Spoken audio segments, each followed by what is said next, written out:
कार्यार्थी भजते लोकम यावत् कारण सिद्धति उत्तीर्णे चा परे पारे नौकायम किम प्रयोजनम। यह दुनिया बड़ी स्वार्थी है। इस दुनिया में जब तक काम पूरे नहीं होते हैं, इस दुनिया में लोगों के जब तक काम पूरे नहीं होते हैं तब तक लोग दूसरों की खूब प्रशंसा करते हैं। यदि किसी को काम है, यदि किसी को मेरे से ही काम है तो अगला इंसान हमारी बहुत प्रशंसा करेगा, तेरी बहुत प्रशंसा करेगा। और काम होने के बाद वह व्यक्ति तुझे उसी तरह से भूल जाता है। उत्तीर्णे चा परे पारे नौकायम किम प्रयोजनम।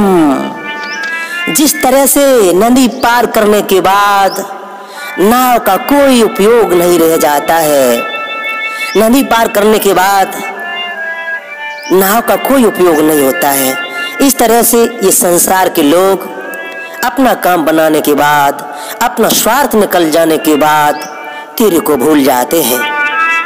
जब तक स्वार्थ रहता है जीव को जीव से, तब तक जीव उस जीव की बड़ी प्रशंसा करता है, आदर करता है, मान सम्मान करता है। लेकिन कारणवश जब उसकी मांगे पूर्ण नहीं होती है तो वो जीव उस जीव को ठुकरा देता है। लेकिन जब वो कार्य पूरे हो जाते हैं फिर वो जीव उसकी शरण में जाता है, लेकिन फिर वो आनंद नहीं रहता है जो आनंद पहले था। मैं बता रहा हूं, किसी और की बीती नहीं बता रहा हूं, मैं अपनी ही बीती बता रहा हूं। एक बार मैं रात्रि में एक उपन्यास लिख रहा था। वो उपन्यास क्या था? आदमी देखता हुआ अंधा है। एक उपन्यास निकाल रहा हूं मैं, उसकी रचना चल रही है। वो उपन्यास है आदमी देखता हुआ अंधा है, सुनता हुआ बहरा है और चलता हुआ लंगड़ा है। उसी समय मेरे दिल और दिमाग में एक झटका लगा। क्या झटका लगा जिंदगी के बारे में, तो उस पर मैंने 4 पंक्तियां लिखी हैं, सुनिएगा।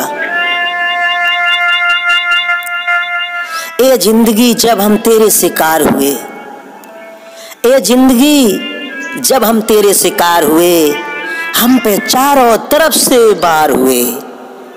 ए जिंदगी जब हम तेरे शिकार हुए, हम पे चारों तरफ से वार हुए। मन की हर तहरीर पढ़ो तो जानू मैं, इन आंखों का नीर पढ़ो तो जानू मैं। ये दुनिया भोला के दर्द की क्या जान सकता है? कोई नहीं जान सकता है। जो मेरी खामोशी गुम रहते हैं, जो मेरी खामोशी गुम रहते हैं, उन लफ्ज़ों में, उन लफ्ज़ों की पीर पढ़ो तो जानू मैं। मन की हर तहरीर पढ़ो तो जानू मैं।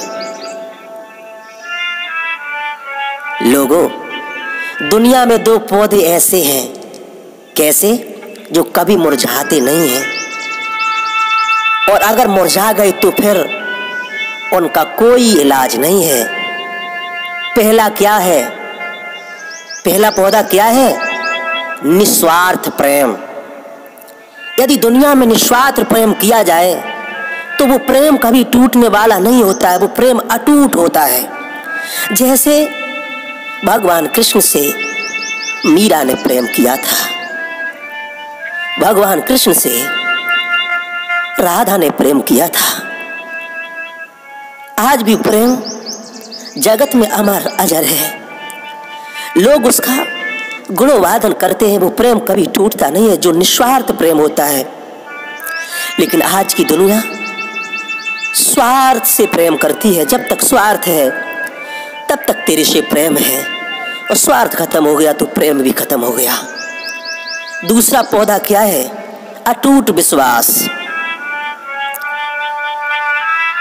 देखो, नरसिंह को भगवान कृष्ण पर अटूट विश्वास था, धना भगत को भगवान पर अटूट विश्वास था, सूरदास को भगवान पर अटूट विश्वास था, तुलसीदास को भगवान पर अटूट विश्वास था।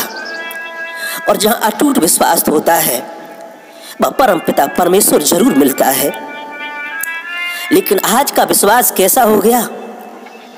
आज के विश्वास में लोग विष दे देते हैं। कोई सत्यवादी, कोई महात्मा, कोई संत सत्य बता रहा है, धर्म का संकेत कर रहा है, सत्य का संकेत कर रहा है कि तुम्हारे जीवन में कोई दुर्घटना घटने वाली है, इसलिए तुम होश में आ जाओ। लेकिन वो व्यक्ति उस संत पर, उस साधु पर, उस दोस्ती पर विश्वास नहीं करता है,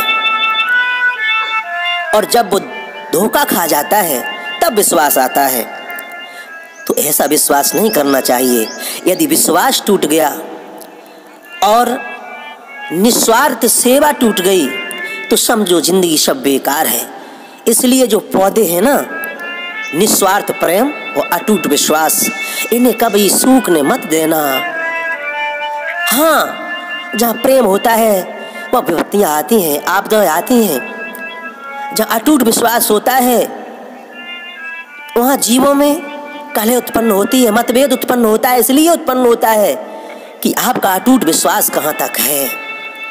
इसलिए मेरे नौजवान साथियों, सदैव निस्वार्थ प्रेम करें और अटूट विश्वास रखें। यही हमारी आपसे प्रार्थना है। हर हर महादेव, हर हर गंगे।